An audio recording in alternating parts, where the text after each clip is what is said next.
Everyone, this is Bharti and welcome to Dream Maths. So differential equations में हमने ऐसे equation start किए हुए हैं जहां पे कांस्टेंट कोफिशिएंट्स होते हैं, हायर ऑर्डर भी होता है। जैसे यहाँ पे देखो d2 है, इसके साथ कुछ भी y वाला मल्टीप्लाई नहीं हो रहा। सो ये हायर ऑर्डर वाले क्वेश्चन है, d2 हो सकता है, d3 हो सकता है। हायर ऑर्डर वाले क्वेश्चंस जहां पे साथ में y जैसा कुछ नहीं है, कांस्टेंट कोफिशिएंट है, कुछ नहीं लिखा मतलब 1 होगा। कांस्टेंट कोफिशिएंट है, कुछ नहीं लिखा मतलब 1 होगा। कांस्टेंट कोफिशिएंट कुछ नहीं है मतलब 1 होगा। 1 हो सकता है, 2 हो सकता है, 3 हो सकता है। तो ऐसे क्वेश्चंस हम डिस्कस कर रहे हैं जहां हायर ऑर्डर हो, d2, d3, कांस्टेंट कोफिशिएंट्स हो, इनको कैसे सॉल्व कर रहे हैं वो हम सीख रहे हैं। This is the third class. मैं हर क्लास में आपको इस टाइप को ऐसे बार बार रिपीट करूंगी, आपको रिकॉग्नाइज हो जाए, पेपर में जाते ही दिख जाए, अच्छा ये तो कांस्टेंट कोफिशिएंट वाले चैप्टर से आया। करें स्टार्ट। आज हम क्या करने वाले हैं, हमने ये सीख लिया कि अगर राइट हैंड साइड में 0 हो तो कैसे काम करना है, अगर राइट हैंड साइड में एक्सपोनेंशियल हो तो कैसे काम करना है। लेकिन आज की क्लास में हम सीखेंगे अगर राइट हैंड साइड में sin x हो, cos x हो, या फिर ये दोनों मल्टीप्लाई भी हो रहे हो, या फिर ये दोनों मल्टीप्लाई भी हो रहे हो तो कैसे काम करना है, ये आज की क्लास में सीखेंगे। और सुपर इजी, टोटल 3 क्वेश्चन करने वाले हैं। ये आपने अच्छे से मेरे साथ साथ क्लास में 3 क्वेश्चन कर लिए ना, पेपर में जाके यहाँ साइन कोस से डर नहीं लगने वाला। बस मेरे साथ ये 3 क्वेश्चन अच्छे से कर लो, आपको तीनों क्वेश्चन में कुछ ना कुछ नया सीखने को मिलेगा। बस मेरे साथ साथ ये क्वेश्चन कर लो।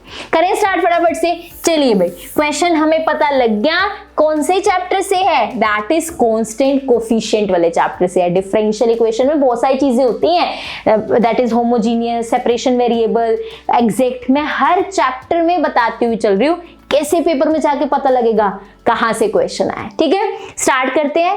कांस्टेंट कोफिशिएंट वाले से आया है। आप क्या करेंगे, क्वेश्चन नोट करते हैं। मेरे से पहले शुरू करो, ऑक्सिलरी इक्वेशन वाला काम तो करो फटाफट से। ये थर्ड क्लास है हमारी इस चैप्टर की, फटाफट से ऑक्सिलरी वाला काम कर लो। कैसे करते हैं, जैसे ही पता लगे कांस्टेंट कोफिशिएंट वाले चैप्टर से है, सबसे पहला step d square plus d plus 1 y is equals to sine 2x। जहां जहां डेरिवेटिव है d डाल दो। d2 है d स्क्वायर, यहाँ d है d प्लस 1 y बाहर कॉमन। उसके बाद ऑक्सिलरी इक्वेशन क्या निकालते हैं हम, ऑक्सिलरी इक्वेशन कैसे निकलती है, डी स्क्वायर, जो भी डी वाली चीज है उसको 0 कर दो, जो भी डी वाली चीज है हमारे पास उसको 0 कर दो। आप देखो ऐसे 2 नंबर जिन्हें मल्टीप्लाई करके क्या आना चाहिए, दैट इज 1 आना चाहिए। ऐसे 2 नंबर ढूंढने जिन्हें मल्टीप्लाई करके 1 आना चाहिए, और प्लस करके भी क्या आना चाहिए, 1 आना चाहिए। ऐसे 2 नंबर बताओ जिन्हें मल्टीप्लाई करे तो 1 आए, प्लस करे तो 1, पॉसिबल नहीं है। आप कहोगे मैं 1 और 1 ले लूं, 1 into 1 तो 1 होता है राजे, लेकिन 1 plus 1 1 नहीं होता ना, वो 2 होता है। 1 plus 1 1 नहीं होता ना, वो 2 होता है। तो 1 1 नहीं ले सकते। ऐसे 2 नंबर उठाना जो दोनों को सेटिस्फाई करे, ऐसे तो मिल ही नहीं रहे। 1 into 1 1 तो होता है, पर 1 plus 1 1 नहीं होता। फिर जब ऐसी हमें चीजें ना मिल रही हो, फिर हम एक फॉर्मूला यूज करते हैं जो होता है ax square plus bx plus c। जब भी ऐसी इक्वेशन सॉल्व करनी हो और हम स्प्लिटिंग नहीं कर पा रहे, ऐसे 2 नंबर नहीं ढूंढ पा रहे, formula is minus b plus minus b square minus 4ac upon 2a। This is the formula. अगर क्वाड्रेटिक इक्वेशन सॉल्व करनी है, क्वाड्रेटिक इक्वेशन होती क्या है, जिसमें हमारे पास क्या हो, x स्क्वायर हाईएस्ट हो, 2 से बड़ी कोई पावर ना हो। अगर ऐसी इक्वेशन सोल्व करनी है, स्प्लिटिंग नहीं हो पा रही, तो आप ये फॉर्मूला यूज कर सकते हो। यहाँ पे a की जगह क्या है, 1, d स्क्वायर का कोफिशिएंट 1 है ना, x स्क्वायर का कोफिशिएंट को a बोलते हैं, d स्क्वायर का कोफिशिएंट हमें वैल्यू देगा ना a1, x के साथ वाला b देता है, d के साथ वाला b देगा, that is b1। Constant c, constant क्या है, 1 है ना। हाईएस्ट पावर के साथ a होता है, हाईएस्ट पावर के साथ 1, इसके साथ b1 c1। फॉर्मूला में डाल दो, क्या आएगी values, -1 plus minus under root b square, that will be 1 का square minus 4 1c upon that will be 2 into 1। मैंने सारी वैल्यूज डाल दी a b c की। बस अब सिंपल सॉल्व करना है। d की वैल्यू क्या आएगी, that will be -1 plus minus under root 1 minus 4 upon 2, that will be -1 plus minus -3 upon 2। जब भी रूट के अंदर माइनस हो, जब भी, वो आयोटा बन जाता है। रूट के अंदर माइनस हो तो आयोटा बन जाता है। सो -1 प्लस माइनस √3 आयोटा बाय 2। अगर रूट के अंदर माइनस है, बाहर आयोटा आई आ जाता है, तो ये माइनस हट जाएगा, रूट के बाहर आई आ जाएगा, रूट के अंदर माइनस आयोटा देता है। बस ये आंसर आ गया। अब इसको कैसे लिखेंगे? -1/2 प्लस माइनस √3/2। आयोटा अलग अलग कर लेते हैं, बिना आयोटा वाले अलग, आयोटा वाले अलग। 2 डिस्ट्रीब्यूट कर दो, इस 1 को भी 2 मिल जाएगा, इस √3/2 को भी दैट इज वैल्यू मिल जाएगी। इसको भी 2 मिल गया, इसको भी 2 मिल गया। बस अब फॉर्मूला लगाते हैं। हमारे पास फॉर्मूला है कि अगर alpha plus minus iota beta हो तो e⁻⁴x, हमने सीखा हुआ ये फॉर्मूला, वो क्या होता है? c1 cos beta x plus c2 sin beta x की जब भी आयोटा आ जाए, जब भी आयोटा आ जाए, इससे आपको वैल्यू मिलेगी। सो कॉम्प्लीमेंट्री फंक्शन क्या रहेगा? e⁻⁻x/2। अल्फा x है ना, अल्फा क्या होता है? बिना आयोटा वाला, तो अल्फा की वैल्यू कितनी है? -1/2। अल्फा क्या होता है? बिना आयोटा वाला, अल्फा की जगह -1/2, बीटा की जगह √3/2, तो that will be c1 cos √3/2x plus c2 sin √3/2x। That's it, ये हमारा कॉम्प्लीमेंट्री फंक्शन आ गया। अब sin 2x से कैसे डील करना है, पर्टिकुलर इंटीग्रल कैसे निकालते हैं वो देखते हैं। पर पहले बताओ कॉम्प्लीमेंट्री फंक्शन क्लियर है? पक्का। चले आगे। अब बारी है पर्टिकुलर इंटीग्रल की। अगर आप सारे पार्ट सीरियल ऑर्डर में देखोगे आपको ये चीजें सुपर इजी लगेंगी। अब ध्यान से समझना, पर्टिकुलर इंटीग्रल कंप्लीट सॉल्यूशन के लिए हमें complementary function plus particular integral चाहिए होता है। जब राइट हैंड साइड में जीरो ना हो, कुछ हो जीरो के अलावा, तो कंप्लीट सॉल्यूशन के लिए कॉम्प्लीमेंट्री फंक्शन और पर्टिकुलर इंटीग्रल चाहिए होता है। कॉम्प्लीमेंट्री फंक्शन ऑक्सिलरी इक्वेशन से मिलता है, हमने निकाल लिया। ये किससे मिलता है? ऑक्सिलरी इक्वेशन से। आप पर्टिकुलर इंटीग्रल निकालेंगे। पर्टिकुलर इंटीग्रल का फॉर्मूला सेम रहता है, 1 जो डी वाली इक्वेशन होती है, 1 जो डी वाली इक्वेशन होती है, क्या थी? d² plus d plus 1। क्या थी इक्वेशन ऑक्सिलरी में? d² plus d plus 1। वही हम यहाँ लिखते हैं, d² प्लस d प्लस 1। हर पर्टिकुलर इंटीग्रल में ऐसे ही करते हैं, 1/d वाली इक्वेशन। और फिर जो राइट हैंड साइड में लिखा है, राइट हैंड साइड में क्या था? sin 2x। Right hand side में क्या था? sin 2x। तो हम क्या लिख देंगे यहाँ पे? That is sin 2x। यहां तक सेम, कल की क्लास में भी ऐसे किया था, ऑक्सिलरी इक्वेशन से CF निकाल लिया था, और 1/d वाली चीज यहां आती है, और जो राइट हैंड साइड में हो हम यहां मल्टीप्लाई में साथ में लिखते हैं हर क्वेश्चन में। कल जो क्लास की, आने वाली क्लासेस सब में यही कर रहे होंगे। यहां से यू टर्न होगा, यहां से चेंजेस आएंगे कि इसको सोल्व कैसे करना है, क्या डिसाइड करता है? क्या राइट हैंड साइड में है, क्या राइट हैंड साइड में है, यही चीज डिसाइड करती है कि अब आगे क्या होने वाला है। अगर साइड में या साइन या कोस है तो हम पुट करते हैं d² इज इक्वल्स टू जो यहां लिखा है उसका स्क्वायर आगे माइनस। ध्यान रखना, अगर यहाँ पे साइन या कोस है तो हम हमेशा d² को ही पुट करें, माइनस बाहर, और इस जो x के साथ है उसका स्क्वायर, मैं d² की जगह -4 डालूंगी। तो अगर आपको पर्टिकुलर इंटीग्रल चाहिए, अगर साइड में साइन है कोस है, तो कैसे निकालोगे?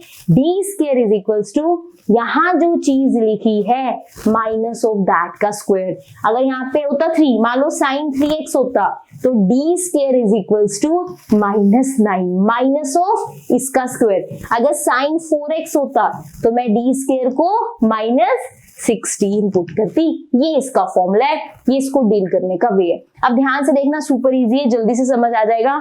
d² को -4 डालते हैं, 1/-4, d को कुछ नहीं कहना, सिर्फ d² पुट करना है, plus 1 sin 2x, that will B sin 2x 1/d ये क्या बनेगा -3।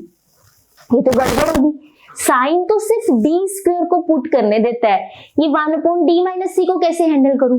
ये साइन सिर्फ डी स्क्वायर को पुट करने देता है, डी को कुछ नहीं पुट करने देता है। फिर क्या करूं?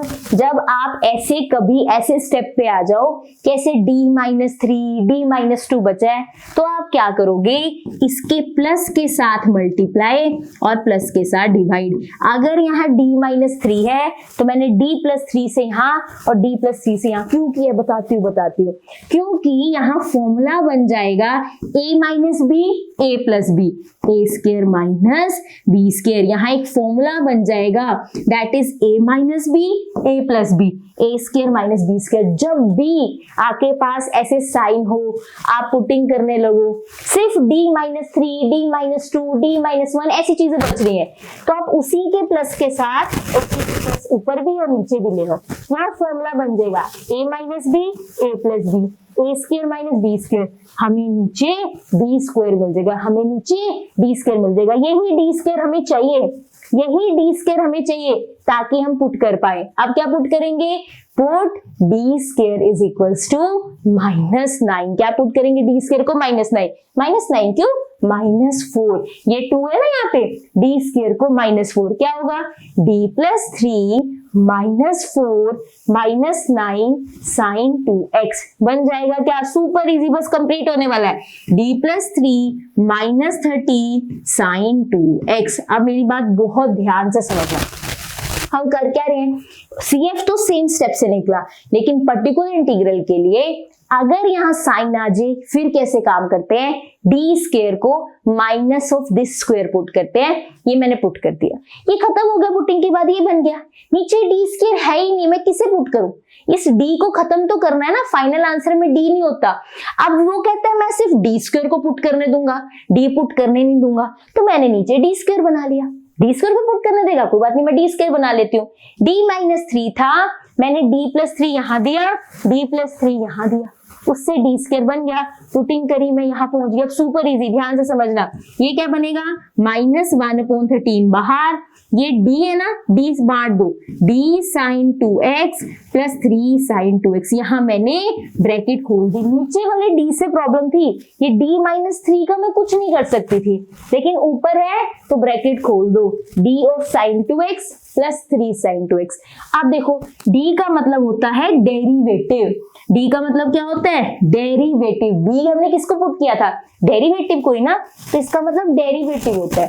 sin 2x का derivative that is cos 2x, sin 2x का डेरिवेटिव cos 2x, और एंगल का डेरिवेटिव आगे आता है। sin 2x का cos 2x, एंगल का 2x का डेरिवेटिव 2 वो आगे आएगा, +3 sin 2x as it is. ये मेरा पर्टिकुलर इंटीग्रल आ गया। Final solution CF plus PI। Final solution CF में PI ऐड कर दो। CF आया था हमारे पास e⁻² -x/2, मुझे वैल्यूज याद है, √3/2x + C2 sin √3/2x। ठीक है, ये CF है प्लस PI।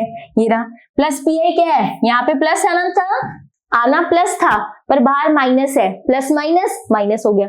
वैसे प्लस PI होता, बट प्लस माइनस माइनस होता है, तो बाहर माइनस हो गया।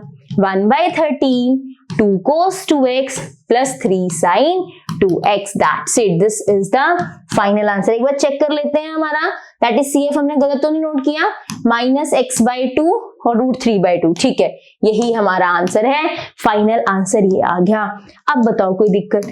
टोटल 3 क्वेश्चंस आज हम करने वाले हैं। ये फर्स्ट हो गया। इन 3 क्वेश्चंस में आपको हर क्वेश्चन में कुछ नया सीखने को मिलेगा। ये 3 क्वेश्चन करके आप कोई भी क्वेश्चन पेपर में कर लोगे जिसमें साइन कोस हो, मल्टीप्लाई में हो, सारे क्वेश्चन अच्छे से कर लोगे अगर आज की क्लास के 3 क्वेश्चन कर लिए। ये चीज क्लियर है? अच्छे से समझ आया? ऑक्सिलरी इक्वेशन वाला तो हमें समझ आ चुका है कि यहाँ से हमें CF मिल जाता है। ऑक्सिलरी इक्वेशन वाला काम हम फर्स्ट क्लास से कर रहे हैं, चाहे =0 है चाहे नहीं है, हमें ऑक्सिलरी इक्वेशन वाला काम करके ये सोल्यूशन तो निकालना ही है। फिर पर्टिकुलर इंटीग्रल निकालते हैं, ये हमने निकालना सीख लिया। अगर इसमें कोई डाउट है डोंट वरी, नेक्स्ट क्वेश्चन में क्लियर हो जाएगा। ठीक है, नेक्स्ट में क्या है हमारे पास क्वेश्चन? देखो D3 मुझे दिख गया हायर ऑर्डर, है ना, मुझे दिख गया हायर ऑर्डर है, 3 की बात हो रही है, ठीक है, D2, ठीक है, इनके साथ कोई y तो नहीं मल्टीप्लाई हो रहा, नहीं, हायर ऑर्डर कांस्टेंट कोफिशिएंट, ये कांस्टेंट कोफिशिएंट वाले चैप्टर से क्वेश्चन आया है। हायर ऑर्डर कांस्टेंट कोफिशिएंट वाले चैप्टर से क्वेश्चन आया है। अब मेरे साथ साथ सोल्यूशन करो, क्या आएगा, d3y dx cube plus d2y by dx square minus dy by dx। Question note करते हैं। फर्स्ट स्टेप क्या होता है, जल्दी से बताओ। First step capital D put करना, so d cube plus d square minus d minus 1 y is equals to cos 2x। सबसे पहला स्टेप यही होता है, डेरिवेटिव्स को d डालो, ठीक है। अब ऑक्सिलरी इक्वेशन, अब क्या है ऑक्सिलरी इक्वेशन, चाहे राइट हैंड साइड में 0 है चाहे नहीं है, हमें ऑक्सिलरी इक्वेशन निकालनी होती है। तो क्या होगा, जो भी डी वाली चीज है उसको इज इक्वल्स टू 0 कर दो, इसी को ही ऑक्सिलरी इक्वेशन बोलते हैं। जो भी डी वाली चीज है उसको इज इक्वल्स टू 0 कर दो, कर दिया, ठीक है। अब इनकी वैल्यूज निकालनी है। ये डी क्यूब वाला है, हमें सॉल्व करना आता है, हिट एंड ट्रायल। डी को पुट करो, मैंने डी को 1 पुट किया, 1 प्लस 1 माइनस 1 माइनस 1, ये प्लस 1 माइनस 1 कैंसिल हो गया, आंसर 0 आ रहा है, मतलब D1 इसका एक वैल्यू है, D1 इसकी एक वैल्यू है। हम वैल्यू डाल के देखते हैं। उसके बाद सिंथेटिक डिवीजन, यहाँ वैल्यूज डालो, d क्यूब का कोफिशिएंट 1, d स्क्वायर का 1 माइनस 1 माइनस 1, ये फर्स्ट हमने एज इट इज नोट कर लिया। जिसके लिए 0 बनता है ना वो हम यहाँ लिखते हैं, जिसके लिए 0 बनता है वो यहाँ लिखते हैं। First as it is multiply किया 2, ये 2 बन गया, दैट विल बी कितना आएगा, कैसे कर रहे हैं, first as it is 1 into 1 कितना हुआ 1, 1 प्लस 1 2, फिर 2 इंटू 1 किया, नेक्स्ट 2 लिखा, दैट विल बी 1। ये हमने पिछली क्लासेस में अच्छे से सीख लिया है, फिर भी मैं बता रही हूँ। फर्स्ट वाला सेम, फिर नेक्स्ट वैल्यू यहाँ क्या आएगी, इसको इससे मल्टीप्लाई करते हैं, 1 इंटू 1 1 आ गया। अब नेक्स्ट क्या लिखूं, ये इनको ऐड करते हैं, 1 प्लस 1 2 आ गया। नेक्स्ट क्या लिखूं, इसको इससे मल्टीप्लाई करके देखो, 2 इंटू 1 2, वो आ गया, आंसर क्या है 1। नेक्स्ट क्या लिखूं, इसको इसी से मल्टीप्लाई करना है, 1 इंटू 1 1, ये फाइनल आंसर हमेशा 0 आना चाहिए, हमेशा 0 आना चाहिए। अगर नहीं आ रहा तो आपने गड़बड़ की है। ये देखो क्या बन गया, d square plus 2d plus 1 is equals to 0। अगर ये d क्यूब में इक्वेशन थी तो अब ये d स्क्वायर में बन गई, d क्यूब में थी ना, तो अब ये किस में बन गई, d स्क्वायर में, एक कम हो जाती है पावर सिंथेटिक डिवीजन में। मल्टीप्लाई करके 1 आना चाहिए, ऐसे 2 नंबर्स चाहिए, मल्टीप्लाई करके 1 आना चाहिए, प्लस करके 2 आना चाहिए, मल्टीप्लाई करके 1 प्लस करके 2, 1 इंटू 1 मल्टीप्लाई करके 1 आता है और 1 प्लस 1 2 आता है। स्प्लिटिंग समझ लो, 1 और 1 ऐसे नंबर है जिन्हें मल्टीप्लाई करो 1 आए प्लस करके 2, तो मैं सेंटर में 1 लिख दूंगी, या 1d नहीं लिखते, simple d plus D, 1d कभी नहीं लिखते, सिंपल d प्लस डी। अब यहां से d square plus d plus 1 0 common ले लो, यहां से d प्लस 1 और यहां से भी 1 कॉमन ले लो, d प्लस 1 0, d प्लस 1 को बाहर ले लो, यहां पे भी d प्लस 1 बाहर, d की वैल्यूज -1 ठीक है। तो हमारे पास 3 d की वैल्यूज आ चुकी हैं, एक 1 पहले आई थी जिसके लिए 0 हो रहा था, और एक -1 अब आया है। CF लिख देते हैं, CF किससे आएगा, ध्यान से, ये क्या है, सिंगल एक ही बार आ रहा है, that will be C1 e raise to power x। 1x नहीं लिखते, सिर्फ x लिखते, 1x कभी नहीं, x। ये रिपीट हो रहा है, दिस इज रिपीटिंग, तो क्या करेंगे, C2 plus C3x e raise to power -x। अगर रिपीट होता है हम बाहर एक ही बार लिखते हैं, C2 प्लस C3, दो कॉन्स्टेंट्स एक के साथ x आता है। ये रूल भी हमने अच्छे से कर लिया फर्स्ट क्लास के अंदर। This is the complementary function thing जो हमने अच्छे से समझ ली। अब बारी है पर्टिकुलर इंटीग्रल की। चलो भाई चलते हैं। 1 अपॉन क्या है ये, that is d cube plus d square minus d minus 1 और राइट हैंड साइड वाली चीज cos 2x है ना। पर्टिकुलर इंटीग्रल ऐसे निकालते हैं, 1 अपॉन ये d वाली चीज वही लिखी है मैंने यहाँ पे, और जो राइट हैंड साइड में होता है वो हम यहाँ पर लिखते हैं। आगे देखो ध्यान से, इसमें भी सेम रूल है कि आप डी स्क्वायर को इसका स्क्वायर लिखोगे, दैट इज -4। जैसे कोस में होता है, सॉरी जैसे साइन में किया था, सिमिलरली कॉस में डी स्क्वायर को इसका square with minus sine, D square is equals to -4 put करेंगे। ठीक है, चले आगे। अब देखो मैं डी क्यूब को लिख लू D square into D, D cube को लिख सकती हूँ ना डी स्क्वायर इंटू डी, यहाँ पे plus D square minus D -1, यहाँ पे cos 2x, क्या आ गया cos 2x। मैंने क्या किया, इस डी क्यूब को डी स्क्वायर इंटू डी लिख दिया, ये डी क्यूब ही तो बनेगा, लिख दिया।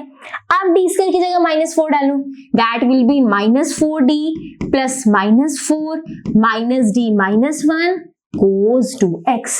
ये क्या बनेगा, -4d -4 minus D -1 cos 2x। Solving कर रहे हैं simple, that will B -5d -5 cos 2x। क्या बनेगा आंसर, -5 कॉमन ले लो, d + 1 cos 2x।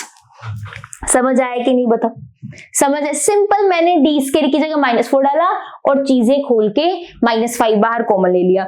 जब माइनस कॉमन लेते हैं सारे साइन चेंज हो जाते हैं, ये d प्लस का बन गया, 1 प्लस का बन गया। अब क्या करूं, अब आप मुझे बताओगे।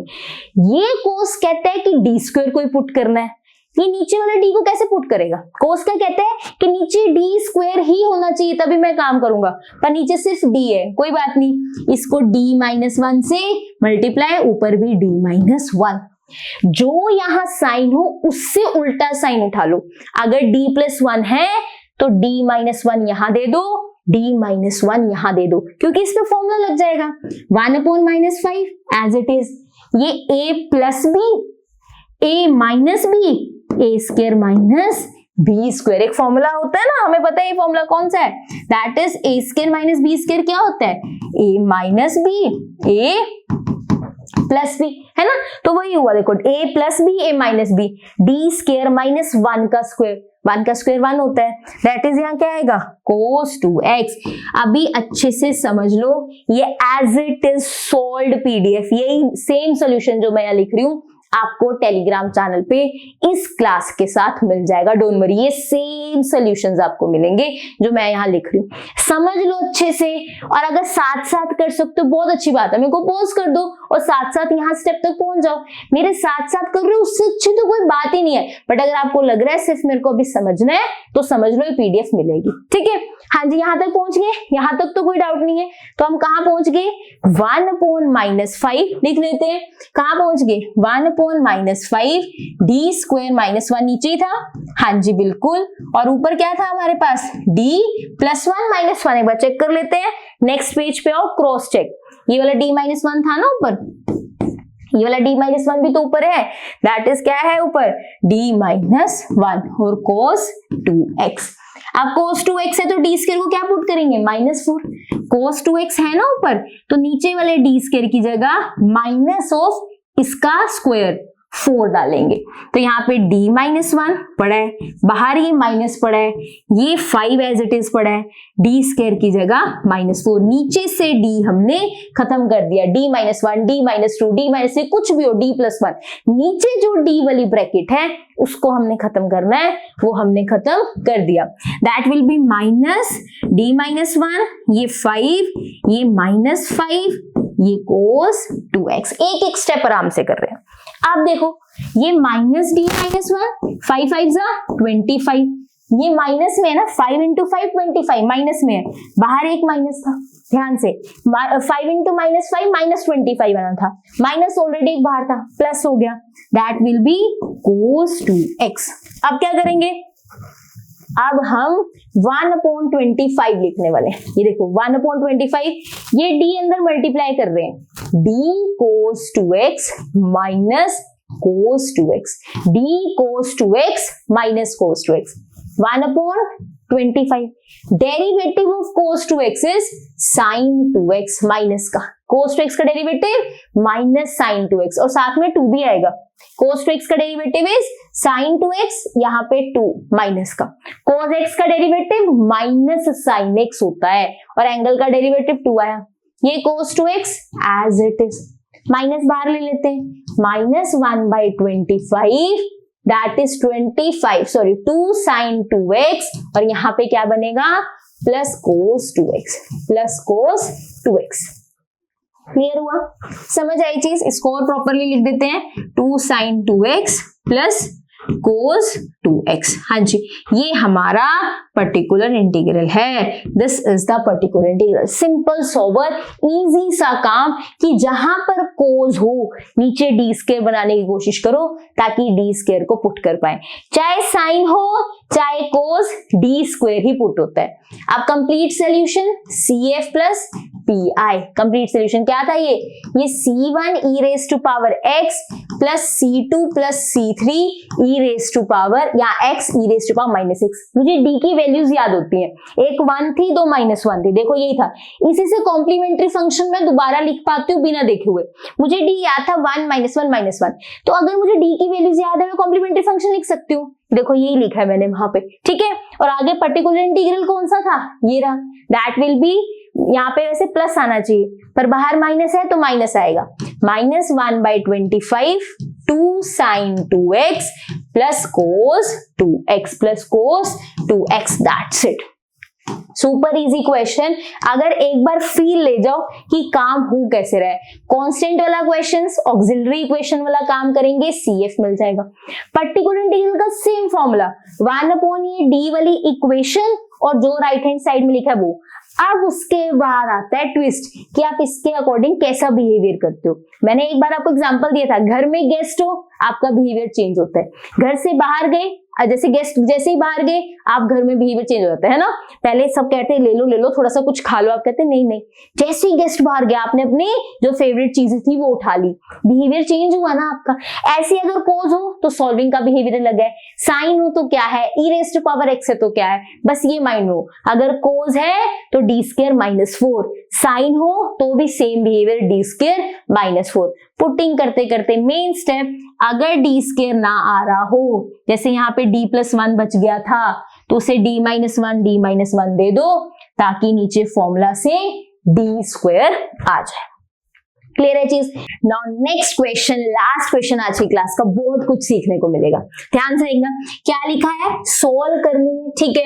d2 मुझे दिख गया हायर ऑर्डर है, dy/dx नहीं है, d2 है, हायर ऑर्डर है, इसके साथ कोई y मल्टीप्लाई नहीं हो रहा, सिंपल सी हायर ऑर्डर कांस्टेंट कोफिशिएंट वाली हमारी इक्वेशन है। इसका मतलब है कांस्टेंट कोफिशिएंट वाले चैप्टर से आया है। मैंने ऐसे शॉर्ट में आपको लर्न करवा दिया, कांस्टेंट कोफिशिएंट वाले चैप्टर से ये क्वेश्चन आया है। सॉल्यूशन स्टार्ट करते हैं। मेरे से पहले सॉल्व करना शुरू करो। क्या है question? d2y/dx² plus y is equals to sin x sin 2x, ठीक है।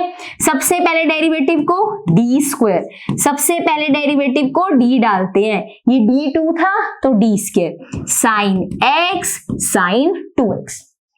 अब auxiliary equation same, d square plus 1 is equals to 0, d square is equals to -1। तो अब अगर d की वैल्यू निकालनी है, इधर वाला स्क्वायर उधर जाके क्या बन जाएगा? रूट। अगर इधर स्क्वायर हो तो क्या बन जाता है? रूट। प्लस माइनस रूट बनता है, प्लस माइनस क्या बनता है? रूट। रूट के अंदर क्या आएगा? -1, है ना। स्क्वायर उधर जाके क्या बनता है? रूट, प्लस माइनस रूट के अंदर क्या आएगा? -1। अगर रूट के अंदर माइनस हो बाहर आयोटा आ जाता है, अगर रूट के अंदर माइनस हो बाहर आयोटा आ जाता है, प्लस माइनस √1 आयोटा। √1 लिखने की जरूरत नहीं होती, तो that will B plus minus iota. √1 1 ही होता है और 1 इंटू आयोटा आयोटा। तो मेरी d की वैल्यू ये आ गई। जिनको समझ आए अच्छी बात है, जिनको नहीं आए डोंट वरी, मैं एक बार दोबारा बता रही हूँ, ध्यान से समझना, सुपर इजी। d स्क्वायर क्या आया? -1। d स्क्वायर हमारे पास क्या आया? -1। ये स्क्वायर उधर जाके रूट बनेगा, लो जी रूट बना दिया। जब भी रूट बनता है आगे प्लस माइनस आता है, ये वो वाला आया। अगर रूट के अंदर माइनस है वो आयोटा बनता है, वो आयोटा ये रहा। जब भी रूट के अंदर माइनस हो बाहर आयोटा दे देता है रूट के, ये वो आयोटा है। इस माइनस को तो आयोटा लिख दिया, ये 1 तो बचना था, ये रूट के अंदर 1 बच गया। √1 1 ही होता है तो ये खत्म हो गया। 1 इंटू √1 1 ही होता है, बाहर आयोटा पड़ा था, 1 इंटू आयोटा आयोटा ही बचा। तो इसका आंसर क्या आया? प्लस माइनस आयोटा, ये चीजें समझने वाली हैं। अगर रूट के अंदर माइनस हो वो आयोटा ही बनता है। अगर रूट -3 है तो that will be √3 iota. Root यहाँ पे -5 है, that will be √5 iota. Root के अंदर माइनस, बाहर आयोटा दे देता है हमेशा, ठीक है, ये रूट के बाहर होता है, आयोटा इज ऑलवेज रूट के बाहर।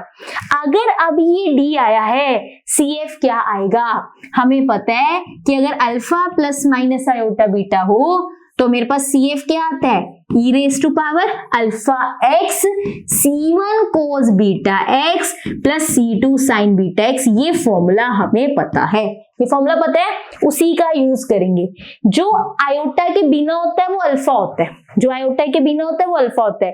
क्या यहाँ कुछ है आयोटा के बिना? नहीं, तो अल्फा की जगह क्या आएगा? 0। आयोटा के बिना वाला अल्फा, आयोटा के बिना वाला कुछ नहीं, बस एक आयोटा ही है, तो अल्फा की वैल्यू क्या है? 0। और आयोटा के साथ वाला बीटा, आयोटा के साथ यहाँ कुछ नहीं मतलब 1, आयोटा के साथ मतलब कुछ नहीं है ना, यहाँ कुछ नहीं लिखा मतलब 1, तो अल्फा 0 बीटा 1। आयोटा के बिना वाला यहाँ कुछ नहीं है, अल्फा 0। आयोटा के साथ वाला बीटा होता है, आयोटा के साथ यहाँ 1 काउंट होता है, बीटा इज 1। इस फॉर्मूला में डाल दो C1, हमारे पास CF क्या बनेगा? CF is C1 cos x plus C2 sin x। Beta की जगह 1 डाल दिया, बीटा की जगह क्या डाल दिया? 1। C2 sin x, इसी फॉर्मूला से ये मेरा CF बना है। वैसे ये फॉर्मूलाज हम ऑलरेडी अच्छे से कर चुके हैं, पर अब मैं साथ साथ भी बता रही हूँ ताकि आपको दिक्कत ना हो, ठीक है। ये मेरा क्या आ गया? दैट इज CF आ गया। CF आने के बाद नेक्स्ट स्टेप क्या होता है? Particular integral. नेक्स्ट स्टेप क्या है? पर्टिकुलर इंटीग्रल निकाल देते हैं। दैट विल बी 1/d वाली चीज, क्या है वो? d² + 1। ये जो ऑक्सिलरी इक्वेशन में आता है ना d वाला, दैट इज 1/d² + 1। और यहाँ पे राइट हैंड साइड में जो क्या है हमारे पास? sin x sin 2x, sin x sin 2x। इस क्वेश्चन में क्या नया है? पहले वाले क्वेश्चन में या साइन था या कोस था, पर अब मल्टीप्लाई वालों को डिस्कस करेंगे। दो साइन वाले भी मल्टीप्लाई हो सकते हैं, लेकिन अगर साइन कोस वाले भी मल्टीप्लाई हो रहे हो, इन सबको कैसे हैंडल करना है वो सीखेंगे। अगर राइट हैंड साइड में सिर्फ साइन है, फर्स्ट क्वेश्चन किया था, राइट हैंड साइड में सिर्फ कोस है, वो सेकंड क्वेश्चन किया था। लेकिन अगर साइन साइन दो मल्टीप्लाई हो रहे हो, साइन कोस दो मल्टीप्लाई हो रहे हो, तो कैसे काम करना है वो अब हम सीखेंगे। इसके लिए आपको फॉर्मूलास पता होने चाहिए, ध्यान से समझना, ये नोट कर लो कि 2 sin a sin b अगर साथ में हो, ध्यान से, इसका फॉर्मूला है 2 sin a sin b, वो क्या होगा? दैट इज, ध्यान से, cos a - b minus cos a + b। इसको लर्न करने का वे भी बताऊंगी, पर पहले लिखो इसको, नो स्क्रीनशॉट, पहले अपनी नोटबुक पे लिखो। मैं यहाँ पे पहले से लिख के भी आ सकती थी, पर आपके सामने लिख रही हूँ ताकि आपको लर्न करने का वे भी बताऊं और आप भी लिखो नोटबुक पे। 2 sin a sin b ये होता है 2 cos a cos b। Formula is cos a + b plus cos a - b। आप अगर ध्यान से देखो फॉर्मूला लर्न करने का वे, कि अगर साइन साइन वाले हो या कोस कोस वाले हो, मतलब मल्टीप्लाई में अगर सेम सेम वाले हो, साइन साइन से हो रहा है, कोस कोस से हो रहा है, तो फॉर्मूला सिर्फ कोस में होता है। अगर मल्टीप्लाई में कोस कोस है या फिर साइन साइन है, same same sine sine cos cos, तो हमेशा फॉर्मूला कोस में होता है। कोस को तो प्यारा सा formula cos a + b plus cos a - b। लेकिन अगर साइन है, cos a - b पहले आता है, माइनस cos a + b। ये फॉर्मूला आप 1-2 बार लिखोगे, लर्न हो जाता है। अगर डिफरेंट हो, 2 sin a cos b हो, तो फिर cos वाले नहीं साइन वाले फॉर्मूला आते हैं, sin a + b plus sin a - b। ये फॉर्मूला आता है अगर sin cos वाले हो। cos पहले आ जाए तो फॉर्मूला इज साइन ए, इसको भी लर्न करने का भी बताऊंगी, माइनस साइन a - b। ध्यान से समझना, पहले में क्या था मैंने बताया कि अगर ये सेम सेम वाले हैं, साइन साइन कोस कोस, तो यहाँ कोस वाले फॉर्मूला आएंगे। लेकिन डिफरेंट है, साइन कोस से मल्टीप्लाई हो रहा है, कोस साइन से मल्टीप्लाई हो रहा है, तो साइन वाले फॉर्मूला आते हैं। सेम सेम में S4 सेम होता है ना, तो साइन वाला नहीं, उल्टा कोस वाले फॉर्मूला आते हैं। Same same sine sine cos cos में, सेम सेम में साइन वाले नहीं, कोस वाले फॉर्मूला आते हैं। सेम सेम कोस, सेम सेम कोस। लेकिन अगर डिफरेंट हो तो साइन वाले फॉर्मूला आते हैं। अगर पहले साइन हो बीच में प्लस आता है, लेकिन अगर पहले कोस हो बीच में माइनस आता है। पहले साइन हो तो बीच में प्लस, अगर पहले कोस हो तो बीच में माइनस, बस ये डिफरेंस है, आप एक बार लिखोगे आपको समझ आ जाएगा।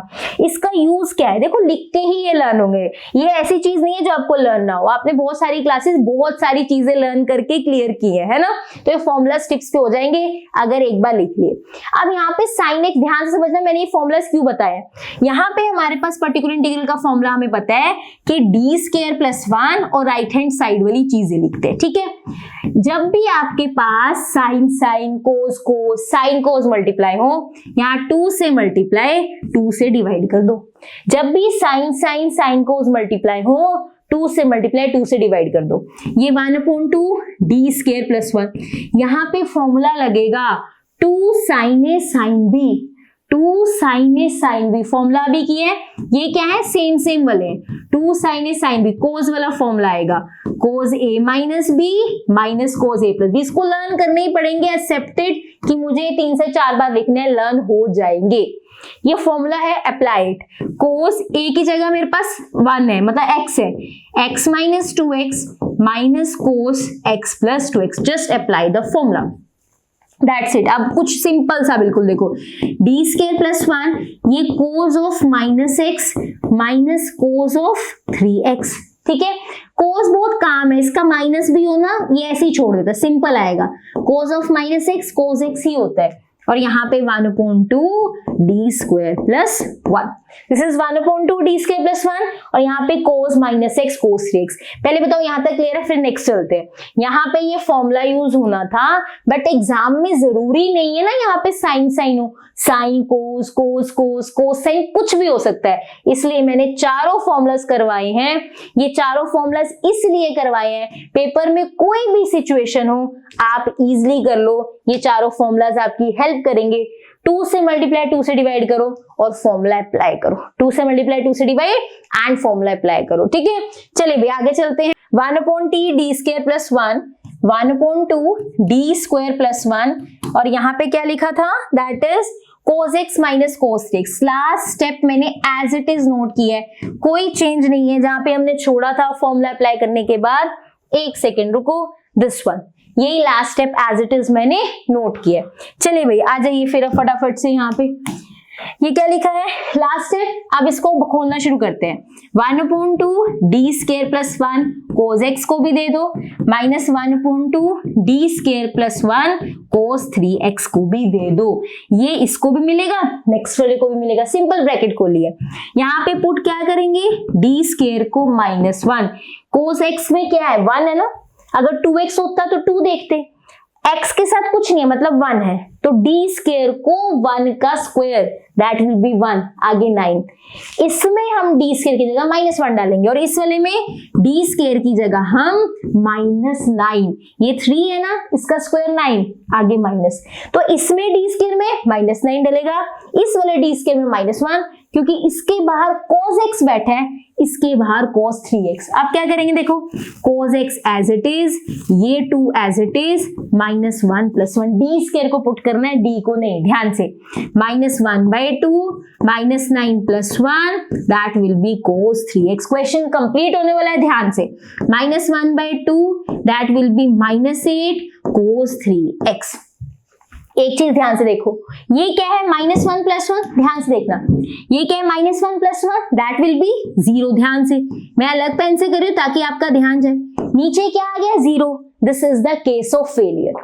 अगर चाहे आप एक्सपोनेंशियल कर रहे हो, चाहे आप साइन कोस कर रहे हो, पुटिंग करते हुए अगर नीचे 0 बन जाता है that is case of failure, आप उसके साथ यही मेंशन करोगे that is a case of क्या है, फेलियर, क्योंकि हमारा नीचे 0 बन गया है। फिर क्या करेंगे, जब भी ऐसे हो, गो बैक टू जहां आपने पुटिंग की थी, पुट डी स्क्वायर -1 कहां किया था, यहां किया था, यहां आप डेरिवेटिव लेते हो, किसी भी केस में आपके पास चाहे एक्सपोनेंशियल कोस हो, साइन हो, कुछ भी हो, अगर केस ऑफ फेलियर आता है आप वहां बैक जाते हो जहां आपने पुट किया था। आपके पास क्यों आया केस ऑफ फेलियर, क्योंकि आपने यहाँ पुट किया था, वहां जाओ और उसके यहाँ नीचे डेरिवेटिव लो, क्या लो यहाँ पे derivative, 1/2 as it is, D square + 1 का डेरिवेटिव 2d, 1 का डेरिवेटिव 0, डी स्क्वायर का 2d, दैट्स इट। जब डेरिवेटिव लेते हैं x की स्टेप मिलती है उसे, कोई भी केस हो, जब भी डेरिवेटिव लेंगे ऊपर x की स्टेप मिलती है। किसने डेरिवेटिव करवाया? बाहर cos x as it is. तो जहां केस ऑफ फेलियर मिला, ऊपर गए जहां पुटिंग हुई है और फिर इसका डेरिवेटिव लो, डी स्क्वायर प्लस 1 का डेरिवेटिव 2d, बाहर 2 एज इट इज पड़ा था, cos x मैंने यहाँ नोट कर दिया। बाकी इसमें कोई प्रॉब्लम नहीं है, एज इट इज चलेगा। -1 upon that will B -16 cos 3x। सिर्फ केस ऑफ फेलियर इस केस में है, ये बहुत प्यार से चल रहा है, आराम से काम। इसका answer as it is note किया, इसमें केस ऑफ फेलियर आया तो मैंने ऊपर जाके डेरिवेटिव लिया। अब देखो ध्यान से, ये x cos 2x ये क्या बन गया 4d, और ये माइनस माइनस क्या बन जाएगा plus 1/16 cos 3x। Most important rule, ध्यान से समझना, बहुत इंपॉर्टेंट। अगर नीचे d-1 हो तो हम क्या करते हैं, d+1 है ना। अगर ऊपर ऐसे d-3 हो तो हम क्या करते हैं, d+3। मतलब अगर d के साथ कुछ प्लस माइनस हो रहा हो, हम मल्टीप्लाई डिवाइड करके उसको d² बनाने की कोशिश करते हैं। अगर d-1 हो रहा है, d+1 करके फॉर्मूला लगा देंगे। नीचे सिर्फ अगर d-3 पड़ा है, d+3 देके फॉर्मूला बना देंगे। लेकिन अगर सिर्फ d पड़ा है, उससे प्रॉब्लम नहीं है, उससे कैसे सॉल्व करना है मैं बताती हूँ अभी। अगर यहाँ d-1 d+1 होता तो मल्टीप्लाई डिवाइड कर रहे होते। जैसे यहाँ पे अगर d-1 पड़ रहा है, हमने लास्ट क्वेश्चन में किया d+1 दिया इसको। अगर d-3 पड़ा है, इसको d+3 दिया, हमने लास्ट क्वेश्चन में किया। पर यहाँ पे सिर्फ d पड़ा है, इसको कुछ नहीं करना। फिर क्या करना है, अगर सिर्फ d पड़ा हो, ना d+1 है ना d-1 है, d के साथ कुछ भी ऐड सब्ट्रैक्ट नहीं हो रहा, अगर सिर्फ d पड़ा हो, इसका मतलब क्या होता है, ऊपर d पड़ा हो तो डेरिवेटिव कर दो। नोट डाउन करना, चीज बहुत इंपॉर्टेंट है। अगर ऐसे नीचे d पड़ा हो तो उसको इंटीग्रेट कर दो। अगर ऊपर d पड़ा हो मतलब डेरिवेटिव, लेकिन अगर 1/d पड़ा हो दैट इज इंटीग्रेशन, वही अप्लाई करेंगे। देखो ध्यान से, ये मेरे पास क्या है, x cos x है ना, ये x तो बाहर है, क्यों, ये तो हमने x दिए, ऐसे डेरिवेटिव का, ऐसे कुछ नहीं कहना। ये 1/4 बाहर है, 1/d किसका होगा, जो राइट हैंड साइड में है, दैट इज cos x। ये x मैंने दिए इसको डेरिवेटिव करने के कारण, ये x भी बाहर आएगा, ये 4 भी बाहर आएगा। इंटीग्रेशन किसका होगा, इसका, जो अभी साथ में चल रहा था, जो पुटिंग करने में हमें काम कर रहा था, दैट इज cos x का। cos x का इंटीग्रेशन होगा 1/d cos x, इसका मतलब cos x का इंटीग्रेशन, ये 1/16 cos 3x as it is, that is cos x का integration. Super simple, that is sin x। cos x का integration is sin x। This is x/4 plus 1/16, that is cos 3x। यही हमारा particular integral है, क्योंकि अब इसमें कोई d नहीं बचा, सारे d रिजॉल्व हो गए सारे d रिजॉल्व हो गए। क्लियर हुई चीज, सुपर इजी, ध्यान से समझो, ध्यान से देखो। यहाँ अकेला d था, ना d+3 ना d-3 +1 -1, कुछ नहीं हो रहा। अगर नीचे अकेला d पड़ा हो दैट इज इंटीग्रेशन। किसकी इंटीग्रेशन, ये x हमने दिया डेरिवेटिव में, ये 4 कांस्टेंट है, सिर्फ जो राइट हैंड साइड में चल रहा था इसकी integration, that is of cos x की। ये हमारा पर्टिकुलर इंटीग्रल आ गया। तो मेरा फाइनल आंसर क्या बनेगा, फाइनल आंसर क्या होता है, that is CF plus PI।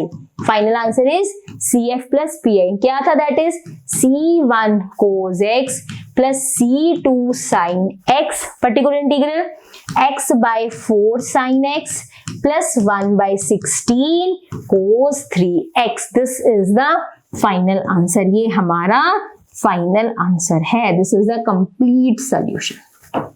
आप ऐसे लिखोगे, स्पेस में थी तो मैंने प्लस करके ऐसे लिख दिया। ऐसे ही काम करना है, कोस हो साइन उनके साथ कैसे डील करना है, ये सब हमने यहाँ अच्छे से डिस्कस किया। अब आपको डर नहीं लगना चाहिए, इस क्वेश्चन में साइन था, बस साइन मल्टीप्लाई होता है। अगर साइन कोस हो जाए, कोस साइन हो जाए, आप इन फॉर्मूला से चीजें हैंडल कर सकते हो। क्लियर है चीजें, तीनों क्वेश्चंस पक्का अच्छे से क्लियर है। अगर ये तीनों क्वेश्चंस अच्छे से कर लिए, आप कोई भी क्वेश्चन कोस साइन वाला इस चैप्टर का इजीली कर लोगे। इसी के साथ आज की क्लास कंप्लीट होती है। नेक्स्ट क्लास में हम सीख रहे होंगे अगर राइट हैंड साइड में x हो तो कैसे काम करेंगे। 0 है, सीख लिया। राइट हैंड साइड में एक्सपोनेंशियल है, सीख लिया। साइन कोस है, सीख लिया। अगर x में चीजें होंगी तब कैसे हैंडल करेंगे वो नेक्स्ट क्लास में सीख रहे होंगे। अगर अब मैं फिर कह रही हूँ, अगर आप सारे पार्ट्स अच्छे से देख रहे हो सीरियल ऑर्डर में, चैप्टर सुपर डुपर इजी है। आपके लिए क्वेश्चन इससे पता लगेगा आपने क्लास में कितने अच्छे से चीजें सुनी है। एक चीज कि अगर कोस है हमारे पास दैट इज 2x, या फिर कोस है मेरे पास 4x, तो डी स्क्वायर की वैल्यू क्या होगी। पर्टिकुलर इंटीग्रल में अगर मेरे पास कोस 4x है राइट हैंड साइड में, तो डी स्क्वायर को मैं क्या पुट करूंगी ये आप मुझे कमेंट सेक्शन में बताओगे। इससे पता चलेगा आज की क्लास में आपने कितने अच्छी चीजें सुनी है। I hope you like this class. If you like this class, do like, share, comment and subscribe to my channel which is Dream Maths. Thank you so much for watching.